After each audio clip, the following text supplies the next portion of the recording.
And it's a real honor to talk to one of the greats out of Hollywood, Rob Reiner, of course, his father, the great Carl Reiner. What a story you've told throughout your life, through your movies. I wanted to go through some of our favorite scenes from some of your movies, and then just quickly, you could give me a short commentary, what first comes to your mind. So we'll start with the great Stand By Me, the train and bridge scene. Well, the train and bridge scene was, the boys were never in trouble. The train was hundreds and hundreds of yards behind them. I used a long lens to make it look like the train was on top of them. And the boys, they wouldn't get upset. They wouldn't cry. And I said, boys, you got to think about it. If that train is not going to kill you, I'm going to kill you. I started screaming at them like this. They started crying. And they run down the track and they're crying. And then they jump off the track and they come and they give me a big hug. And they said, we did it, Rob, we did it. And so that was a great moment. They were so trusting of me that they let me get on them a little bit for doing that. Brilliant. And the great movie Misery, written by Stephen King, the hobbling scene. When you think of that scene, first thing that comes to mind when you were shooting that? You think back on that. The first thing was,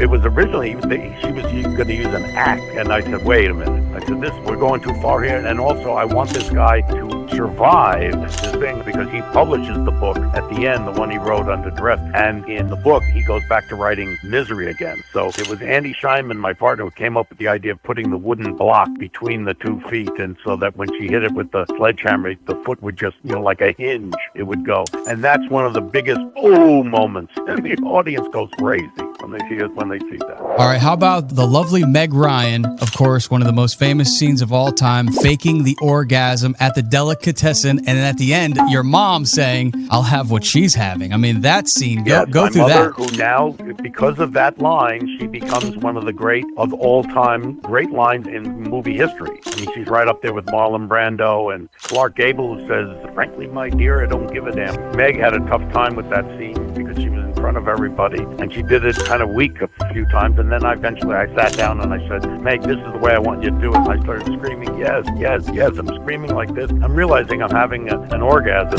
in front of my mother who's standing over there. Oh, what a great scene. And then on to the Princess Bride, the most passionate and most pure kiss at the very end of The Princess Bride. What comes to mind when I bring up that scene? Well, it's funny because it didn't until recently. We did a reading of Princess Bride, and the last thing my father and I ever did, I actually played a little boy at the end, and he was the grandfather. And I said, can you come back and read it again tomorrow? And he looked at me and he said, as you wish. And that's the last thing my father ever did on camera before he passed away. So that's what I think about now. What a great story. To think about that. And then moving on to the great scene in the courtroom with Tom Cruise, Jack Nicholson, A Few Good Men, and You Can't Handle the Truth. Take us through that scene. What a great scene in movie history. Well, Jack, did that performance that you see. Initially, I said, Jack, you got a big, long speech here. Do you want me to shoot you first or shoot the reaction shots? And I said, you can get a chance to rehearse a little bit. He said, let you shoot the reaction shots, and then when you come around and shoot me, I'll be ready to do it. When I shoot the reaction shots of Tom and me and Kevin Bacon and Kevin Pollak, Jack is off camera, and he's giving exactly the same reading and the same performance that you see eventually when he's on camera. And I said, Jack, maybe you should wait and hold a little of that for when I come around and put the camera on you. And he said, Rob, you don't understand. I love to act.